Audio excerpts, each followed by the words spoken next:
Getting better at Fortnite isn't just about perfecting your mechanical skill like building strats and flick shots. A huge part of improvement has to do with your mentality when playing the game. This video explains some ways to keep a good mentality throughout the game and learn from your mistakes in a constructive manner. Without wasting any time, let's get started.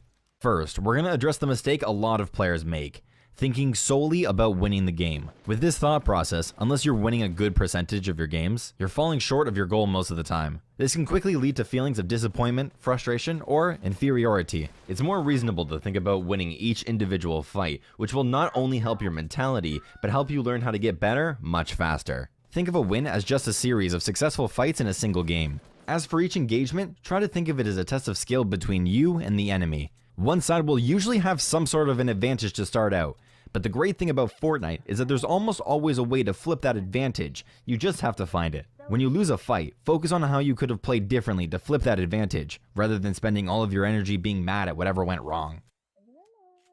There's no point in getting intimidated by a player based on their skin or how good they look. You need to take every engagement as if you have a serious chance of winning. If you play like you can win every fight, you'll be more willing to get into fights, which is one of the best ways to improve your own gameplay. In fact, fighting better players is a great way to learn and get better yourself. And we know that sometimes when fighting really good players, you barely have a chance to even take a single shot at them before dying. But there are still ways to learn from these fights. It's important to be able to identify the point during the fight when you lost the advantage, as well as any mistakes you made. Most of the time when you die without being able to do anything, it means you lost the advantage very early in the fight and never got a chance to recover because the other player was too quick. For these situations, identify the earliest point in which the other player took control of the fight and try to adjust your own gameplay next time. There are, of course, some situations where you legitimately couldn't do anything, but believe us when we say they happen a lot less than you think.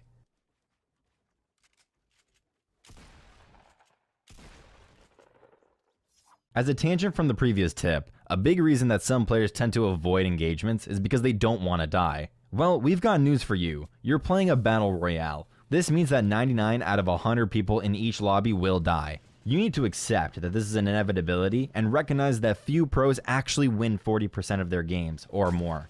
Accepting this fact will help you go into fights without fear and use your deaths as learning experiences.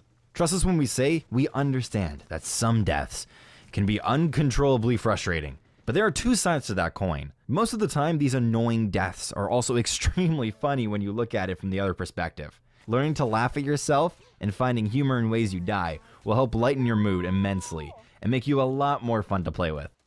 A lot of players will get nervous after seeing that only a handful of players are left in their game. When looking at how many players are left, don't think of it like there are that many players left between you and a win, but rather, there are that many players left for you to fight. In endgame scenarios, the players are more likely to be better, so use this as an opportunity to fight other good players when you have both mats and a decent loadout. Going back to the previous point, this is one of the fastest ways to improve.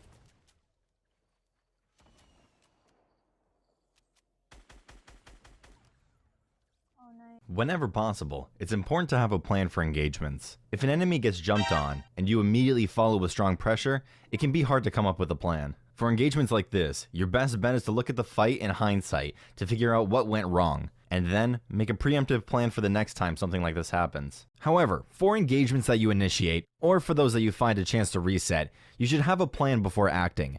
This requires game knowledge of what to do in what situation. And you can learn this from watching streamers, YouTube videos, or some of our other videos. Remember, every engagement starts from the moment one of the players spots the other one, even if one player isn't aware of the other.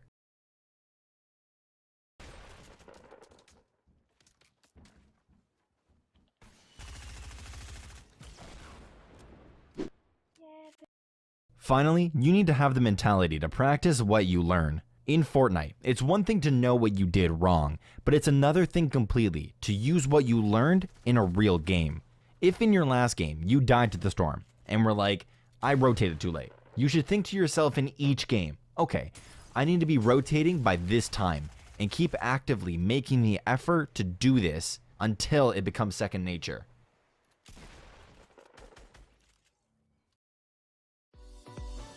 Thank you all so much for watching this video. If you've enjoyed, then don't forget to hit like and the subscribe button. If you want notifications every time we upload a new video, then hit the bell. Finally, if you really enjoy our videos, then share them to your Discord and on Reddit, and we're out. Peace.